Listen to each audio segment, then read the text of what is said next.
final, en el 62, cuando se terminó Casa Cuna, Sí. se terminó porque Casa Cuna continuó, pero sin ustedes. Sí, nosotras, sí. Porque no llegaron a un acuerdo. No, ¿cómo? eso, no se llegó a un acuerdo, porque nosotros no hacíamos vida de comunidad. Veníamos a las 7 de la mañana y llegamos a las 9 de la noche. Ni hacíamos rezos con las hermanas, ni hacíamos comidas con las hermanas, ni hacíamos retiros con las hermanas. Era una vida muy así. Y se propuso, ¿verdad?, de que claro, tenía que ser comunidad. Y ahí para poner una comunidad de religiosos no podía ser, porque no podía ser. Y entonces, claro, pues ya no se llegó a un acuerdo y entonces, mira, lo mejor que se hizo fue así. Lo dejamos y ya, mira. Y lo tomaron.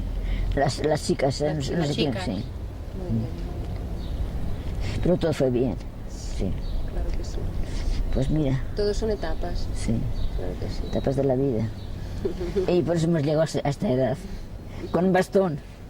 Con lo que yo corría, que me cargaba los críos, metía en un cajón de esos, teníamos unos carros que tiraban, metíamos a los niños ahí en el cajón y yo cogía la cadena y a tirar del carro. Y a lo mejor con dos criaturas metidas en el carro, yo tirando de él. Ahora me tiraría con el bastón, ¿no? Cada